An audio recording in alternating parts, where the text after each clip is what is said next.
Hey tout le monde, c'est Martin. Et oui, tel que promis, je vais vous montrer un beau petit vidéo sur comment laver ses gants. Comme vous pouvez voir, ce soir, j'ai joué dans des conditions, disons, plutôt salissantes. Il y avait beaucoup de pluie, ben pas beaucoup, il y avait juste une petite pluie, c'était mouillé un peu, puis la surface, elle avait bien de la terre, la surface de réparation. Première étape qu'on va faire, pour éviter d'abîmer les protections aux doigts, on va les retirer. Si vous avez des gants avec des protections aux doigts. Ce qui est le cas si vous achetez du Edge Goalkeeping. Donc, je prends ces magnifiques petites barrettes-là, on retire ça dans l'intérieur de la main. Et voilà, on n'a plus de barrette, le gant il est super malléable. La première chose qu'on va faire, on va mettre de l'eau tiède. On veut pas trop chaud, on veut pas trop froid. Juste une belle tiédeur, c'est merveilleux. On va humidifier le gant. Donc là, je le passe sous l'eau. Et je le tords un peu pour qu'il soit juste assez humide. Et c'est là on va mettre notre savon à gants ou ça peut être du savon pour bébé. En autant que ce soit un savon qui ne contient pas de produits chimiques ou qui ne contient pas de parfum, histoire de ne pas abîmer le latex. Donc ça, c'est ce qu'on va faire quand on veut laver le gant. Ça peut être aussi, c'est la même chose quand on fait un pré-lavage en fait. Donc quand on veut laver le gant avant sa première utilisation. Pourquoi faire un pré-lavage? Ça enlève la colle, les résidus de colle du processus de fabrication qu'il y a eu. Donc voilà, je mets à peu près, je mets un petit, comme on dit en bon québécois, un bon petit pouitch. Un petit spouch de savon à gants, vous voyez ici dans la paume. Et là, tout ce que je fais, c'est que je frotte très fort au niveau de la paume du gant, comme ça, pour que le savon pénètre. Et déjà, vous voyez déjà une grosse différence. Ça va juste être de mieux en mieux. Ensuite de ça, on pousse le savon à partir de la paume vers les extrémités des doigts. On veut que le gant soit bien savonné, que le savon pénètre. Donc, comme je disais, quand c'est en pré-lavage, donc ça va permettre d'évacuer, de sortir en fait les résidus de colle du processus de fabrication, tout simplement. Et quand c'est après un match, comme vous avez pu voir, ben, ça va enlever beaucoup la poussière.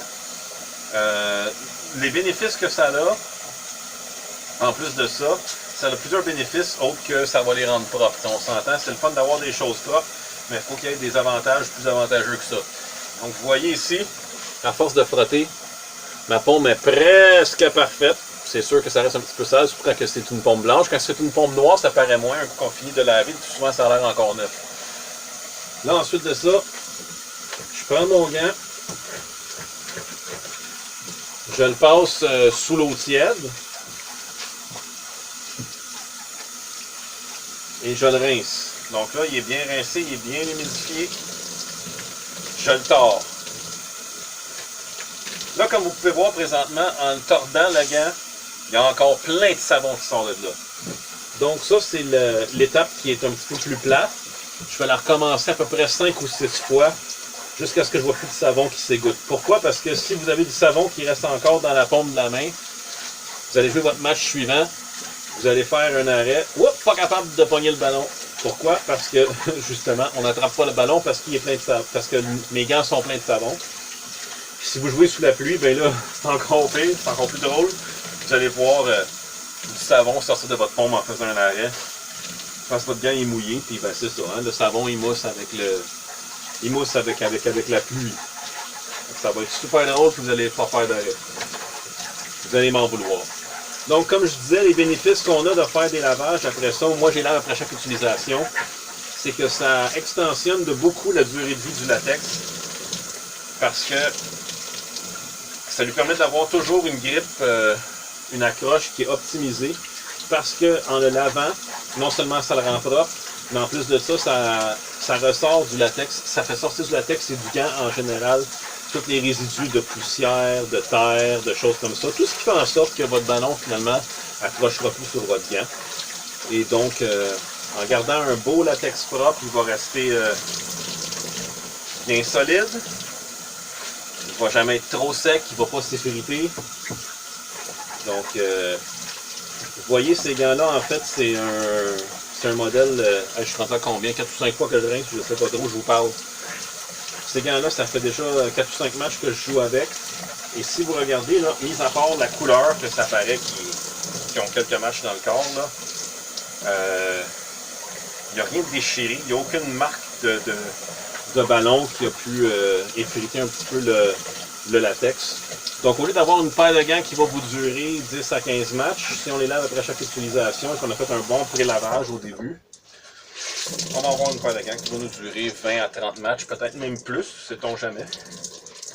Voilà, j'ai fini de tordre. Enfin, c'est enfin juste de l'eau qui décolle, puis regardez-moi ça. C'est beau! Oh, c'est presque tout blanc. C'est pas parfait, de toute façon c'est impossible, puis écoutez-moi ça.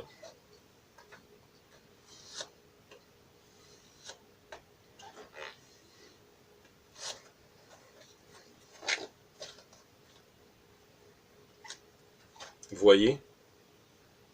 Toute son adhérence est revenue, puis ça fait le beau son du je colle. Voilà, ça c'est le son que j'aime. Comment je vais le faire sécher? Il y a différentes méthodes. Moi, celle que je prends, c'est super simple. Je détache la courroie de serrage du poignet.